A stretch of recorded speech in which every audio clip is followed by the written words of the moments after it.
সংসারের হাজারো অশান্তির মাঝেও আপনার হৃদয় কি একটু প্রশান্তি খুঁজছে?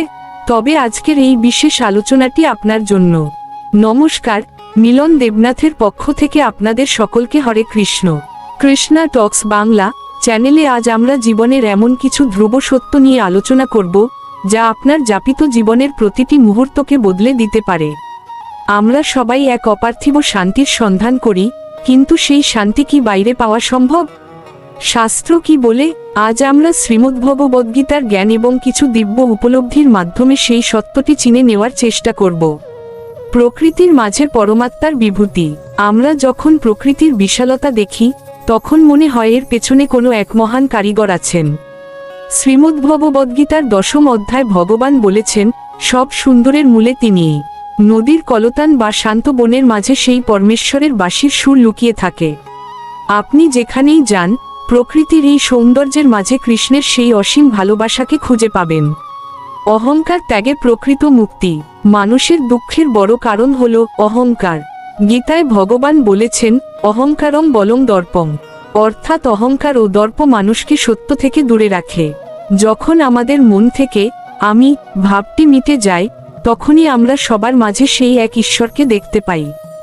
অহংকারহীন হৃদয়েই প্রকৃত সুখের উদয় হয়। দুঃখ যখন পরম আশীর্বাদ। অনেকে প্রশ্ন করেন, ভক্তের জীবনে দুঃখ কেন আসে? আসলে দুঃখ হলো মোহ থেকে জাগানোর একটি উপায়। কুন্তী দেবী ভগবানের কাছে বিপদ চেয়েছিলেন, কারণ বিপদে পড়লে তাকে বেশি স্মরণ করা যায়। কষ্টের সময় ভগবানের প্রতি যে টান তৈরি হয়, তা অত্যন্ত পবিত্র ও গভীর। সরল মনের সহজ ভক্তি। শ্রীকৃষ্ণকে পেতে হলে খুব বড় পণ্ডিত হওয়ার প্রয়োজন নেই। তিনি গীতায় স্পষ্ট বলেছেন, পত্রং পুষ্পং ফলং তয়ং যমি ভক্তা প্রচ্ছতি, অর্থাৎ আপনি যদি কেবল একটি পাতা বা ফুলও ভক্তি ভরে তাকে দেন, তিনি তাতেই সন্তুষ্ট। জটিলতা ছেড়ে শিশুর মতো সরল না হলে তার সেই মধুর টান অনুভব করা কঠিন। হৃদয়ের গোপন কথোপকথন।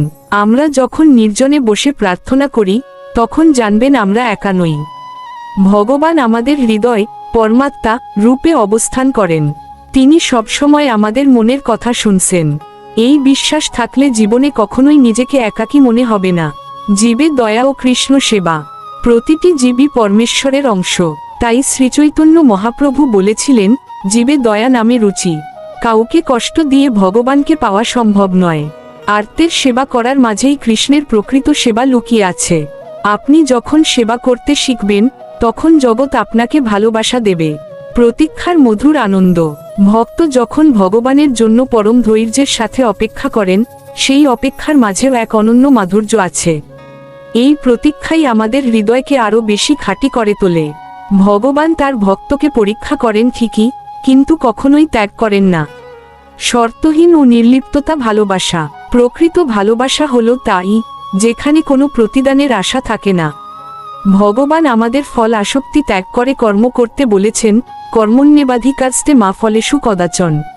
স্বার্থ ছাড়া জগৎকে ভালোবাসতে পারাই হলো আধ্যাত্মিক উন্নতির শ্রেষ্ঠ পথ। শাশ্বত শান্তির আসল ঠিকানা। জাগতিক কোলাহল থেকে মুক্তি পেতে আমাদের আত্মা সবসময় এমন কিছু খোঁজে যা চিরস্থায়ী। আমাদের আত্মার আসল ঘর হলো ভগবানের ধাম। যখন আমরা মনকে কৃষ্ণের সাথে যুক্ত করি, তখনই শাশ্বত শান্তি আমাদের হৃদয় স্পর্শ করে। গীতার আলোকে জীবনের দিশা। শ্রীমদ্ভগবদ্গীতা কেবল একটি ধর্মগ্রন্থ নয়, এটি জীবনের শ্রেষ্ঠ নির্দেশিকা। জীবনের প্রতিটি সমস্যায় গীতার বাণী প্রদীপের মতো আলো দেখায়। এই দিব্য জ্ঞান সাথে থাকলে প্রতিটি পদক্ষেপে আপনি কৃষ্ণের উপস্থিতিকে অনুভব করতে পারবেন। বিশ্বাসের অজেয় শক্তি। বিশ্বাস বা শ্রদ্ধা হলো আধ্যাত্মিক জীবনের ভিত্তি। ভগবান গীতায় বলেছেন, শ্রদ্ধাবান লব্ধে জ্ঞানম। যার মনে অটল বিশ্বাস আছে, তার কাছে কোনো বাধাই বড় নয়। শ্রীকৃষ্ণের ওপর আপনার বিশ্বাসই হলো আপনার সব সাহসের পরম উৎস। কর্ম যখন উপাসনা। আপনি যখন আপনার প্রাত্যহিক প্রতিটি কাজ ভগবানের প্রীতির জন্য করবেন, তখন সেই কর্মই হয়ে ওঠে পরম পূজা। এতে কাজের ক্লান্তি দূর হয় এবং প্রতিটা মুহূর্ত আনন্দময় হয়ে ওঠে। তখন সংসার আর বোঝা মনে হয় না। নিরন্তর স্মরণের মহিমা। দিনের প্রতিটি মুহূর্তে ভগবানকে স্মরণ করা এক বিশেষ সাধনা। চলতে ফিরতে মনে মনে তার নাম জপ করলে চারপাশের নেতিবাচক শক্তি দূর হয়ে যায়। এই স্মরণই হলো ভগবানের সাথে যুক্ত থাকার সহজতম উপায়। ভক্তির স্নিগ্ধ স্পর্শ। ভক্তি মানুষের মনকে কোমল ও উদার করে তোলে। ভক্তি থাকলে আমরা অন্যের দোষ না দেখে কেবল গুণগুলো খুঁজে পাই। এই স্নিগ্ধতা আপনার জীবনের সব তিক্ততা দূর করে দেবে এবং সবাইকে আপন করতে শেখাবে। মিলনের পরম পূর্ণতা। সবশেষে যখন আমাদের আত্মা পরমাত্মার প্রেমে পুরোপুরি মগ্ন হয়, তখনই আমরা জীবনের পূর্ণতা খুঁজে পাই। সেই পরম মিলনের মুহূর্তে জগতের সব বিভেদ ঘুচে যায় এবং আমরা এক পরম শান্তিতে বিলীন হই। প্রিয় দর্শক, আজকের এই আলোচনাটি যদি আপনার হৃদয়ে বিন্দুমাত্র আশার আলো জাগায়, তবেই আমার পরিশ্রম সার্থক। মনে রাখবেন, তিনি সবসময় আপনার সাথেই আছেন। আজকের এই উপলব্ধিগুলো আপনার জীবনকে কেমন স্পর্শ করল, তা অবশ্যই কমেন্টে জানাবেন।